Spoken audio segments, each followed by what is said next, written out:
পেট্রোলিয়ম গোডাউনে যে ভয়াবহ ঘটনা ঘটে গিয়েছে পরশু দুপুর 12টায়, যেখানে আজ দুপুর 12টায় 48 ঘন্টা হয়ে যাবে, কিন্তু এখনো উদ্ধার কাজ চলছে।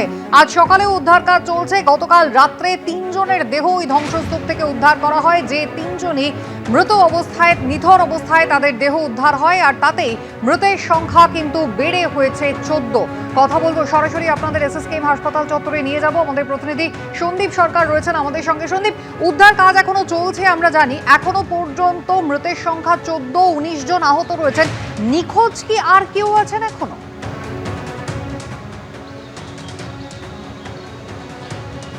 দেখো, নিখোঁজ আরও বেশ কয়েকজন থাকতে পারেন, সেই আশঙ্কা উড়িয়ে দেওয়া যায় না।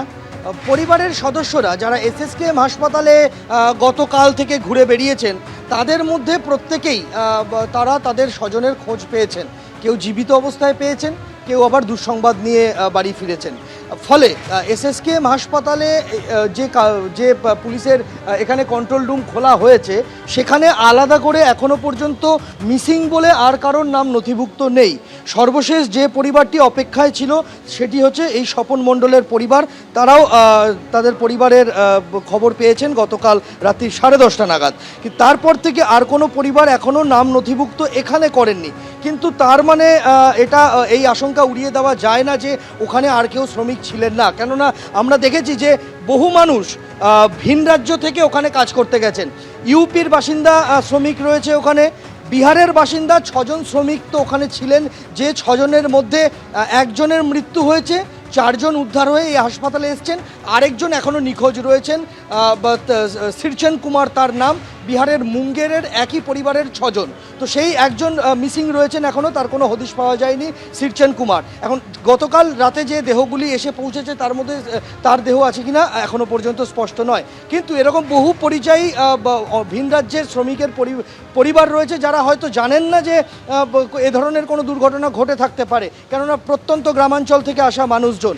ফলে এই নিখোঁজের সংখ্যা এবং মৃতের সংখ্যা বাড়তে পারে, সে আশঙ্কা উড়িয়ে দেওয়া যায় না।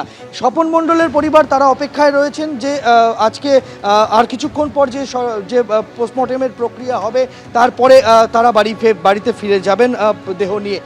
তার পরিবারের সদস্যরা একটাই কথা বলছেন যে এই ঘটনার উপযুক্ত বিচার হোক, যারা এই ঘটনা ঘটিয়েছে তাদের বিরুদ্ধে শাস্তিমূলক ব্যবস্থা নেওয়া হোক। তিনি শুধু নিজের বাবার জন্য বলেননি এই কথা তিনি বলেছেন যে বাবারা এইভাবে মৃত্যুর মুখে পড়েছেন তাদের সকলের বিচার হোক। আপনারা কি সেটাই চাইছেন? হ্যাঁ, আমরা ওটাই চাই। সবাই পরিস্থিতির জন্য এখানে এসেছিল কাজে, এরকমভাবে তো প্রাণ হারাতে আসেনি। যারা এই কাজ করেছে তাদের বিচার হওয়া দরকার। তাদের মধ্যে কাদের বোঝাতে চাইছেন? যারা বিল্ডিংটা বানিয়েছে তাদেরকেই বলবো। তারা তো সব কিছু ভেবে চিন্তে বানানো দরকার ছিল। হ্যাঁ, ইঞ্জিনিয়ার, প্রমোটার, এদেরকেই আমি বলবো। এত কটা মানুষের জীবন নিয়ে তাদের খেলা দরকার ছিল না, উচিত ছিল না। যারা পারমিশন, হ্যাঁ সবাই যারা পারমিশন দিয়েছে তাদের তো অবশ্যই, তারা তো সব কিছু দেখে পারমিশন দিয়েছে, তাদের বিচার হওয়া দরকার। এখনও বেশ কয়েকজনকে অ্যারেস্ট করেছে, আরও অনেকে জিজ্ঞাসাবাদ করা হচ্ছে। আপনারা কি চান যারা পারমিশন দিয়েছে তাদের বিরুদ্ধেও ব্যবস্থা নেওয়া? অবশ্যই, যারা পারমিশন দিয়েছে তাদের বিরুদ্ধে কঠোর ব্যবস্থা নেওয়া দরকার। তারা জেনে শুনে কেন পারমিশন দেবে? 10টা মানুষের প্রাণ গেল, তো সাথে অনেকে আহত হয়েছে। শুধু আমার বাবার জন্য তো বলছি না, আমার বাবার সাথে সাথে আরও অনেক মানুষের মৃত্যু হয়েছে। অনেক মানুষকে এখনো খুঁজে পাওয়া যায়নি, তারাও অপেক্ষা করছে, তাদের পরিবাররাও তো অপেক্ষা করছে তাদের জন্য। অবশ্যই বিচার করা দরকার।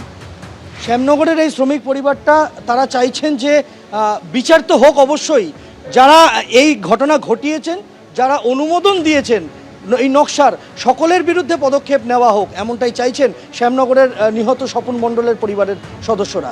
সন্দীপ, ধন্যবাদ। এবিপি আনন্দ, এগিয়ে থাকে, এগিয়ে রাখে।